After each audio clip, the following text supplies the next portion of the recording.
All right, today we're in section 9.8. We're learning about simple interest. You've got another formula to learn. Okay, so we've learned a few formulas this chapter. Anybody remember the formula for percent of change? A equals AOC over ORG. Very good, Blake. Good job. All right, so A equals AOC over ORG. What does AOC stand for? The amount of change. So I subtract my original and new amounts to find my amount of change and divide by the original. All right, so in 9.8, I have what's called the simple interest formula. All right, and you're going to write all of, you don't have to write that first line. I equals PRT, and then what each variable stands for. You need to write what I've just highlighted in yellow. So I equals PRT. I stands for the interest. P stands for the Principal. Come on, guys. Principal. R stands for the rate, and T for time in years. Time in years. So some of your problems actually give you time in months, and so we have to deal with that. Cabria, put that away, please. Unless that's got an eraser in it somewhere.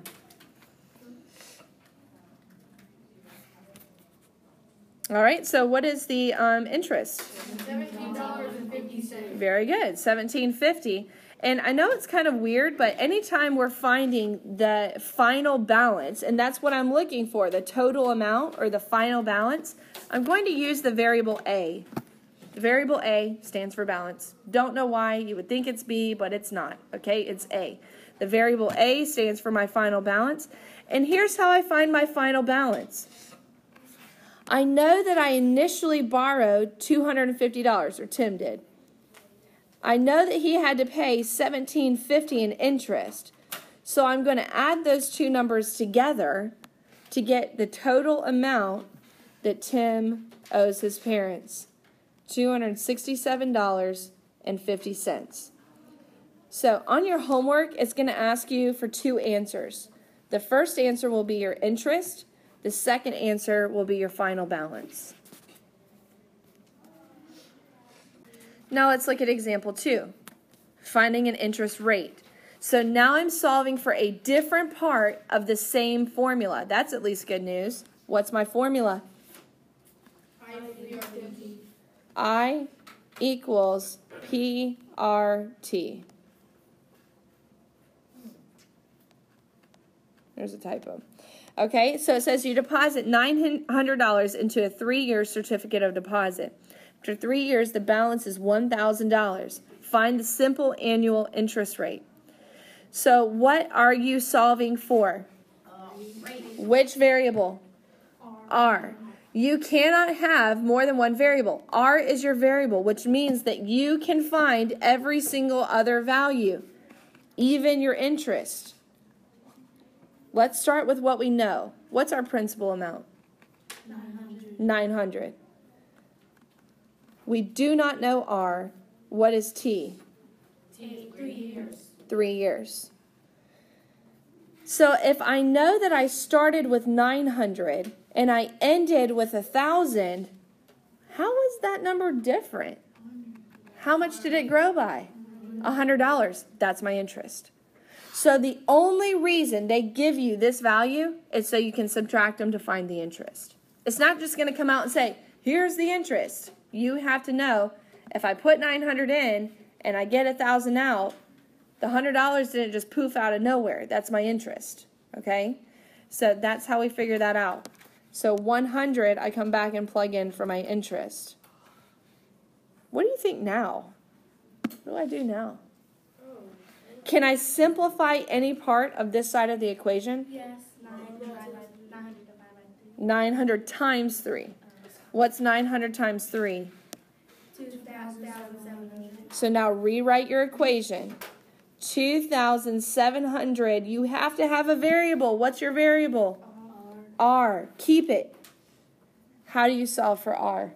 You don't divide 2,700 by 100. Very good. Both sides.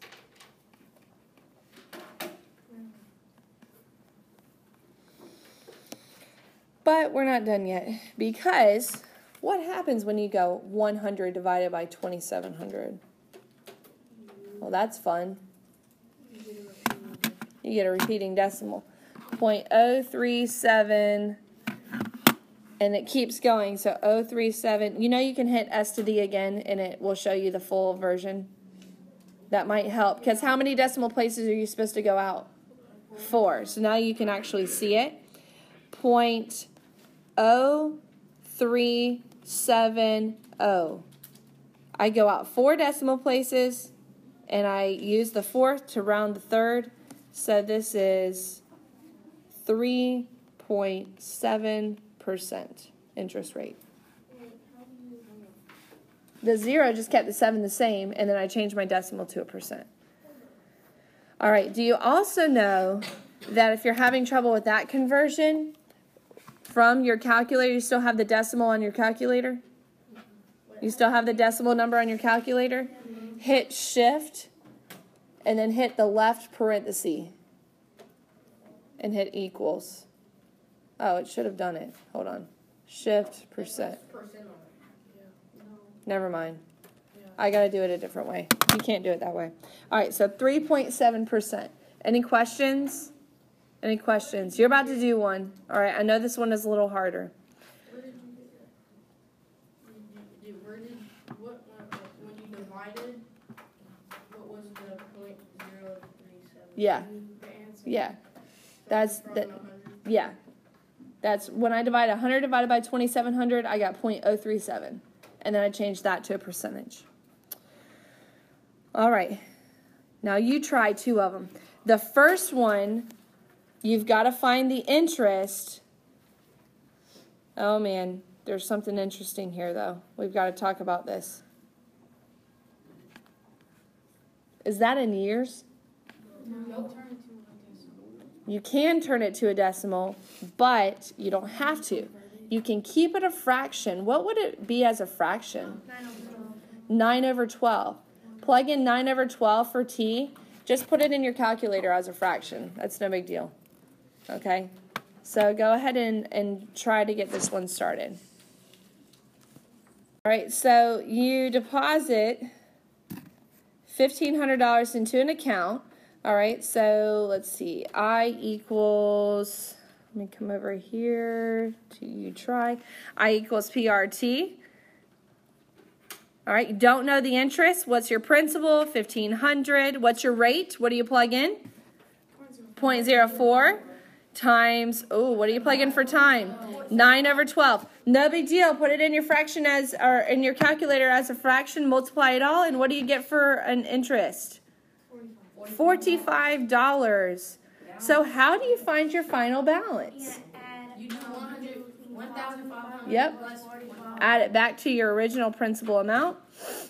$1,545. Who got them right? Me. All right. Awesome. What about the second one? Okay. This one's just like example 2. I want you to try this one.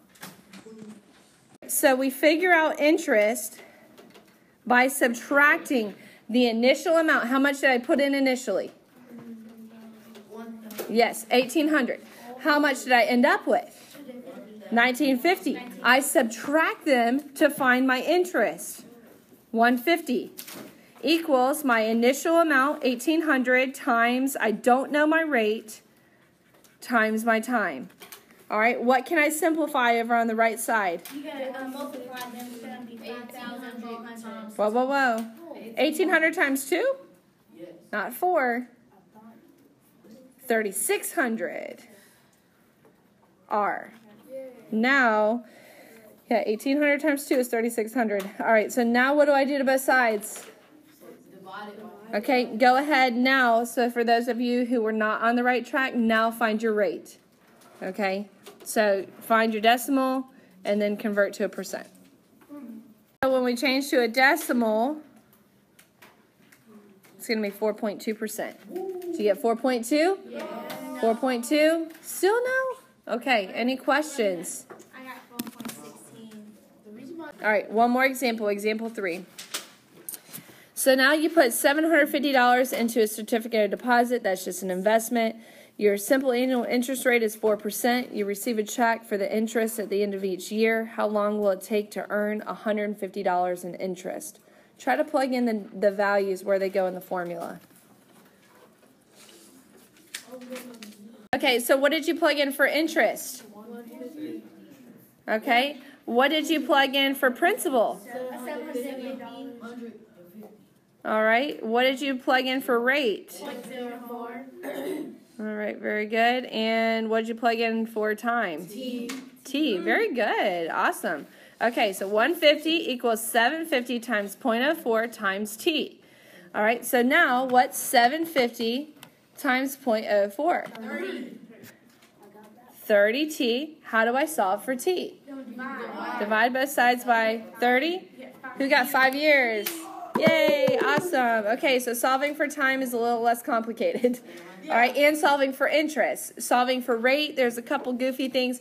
What if it gives you time in months? What do you have to put it over? 12. Put it over 12. Just put it as a fraction in your calculator. No big deal. Okay? And guys, that's everything you need to know for 9.8.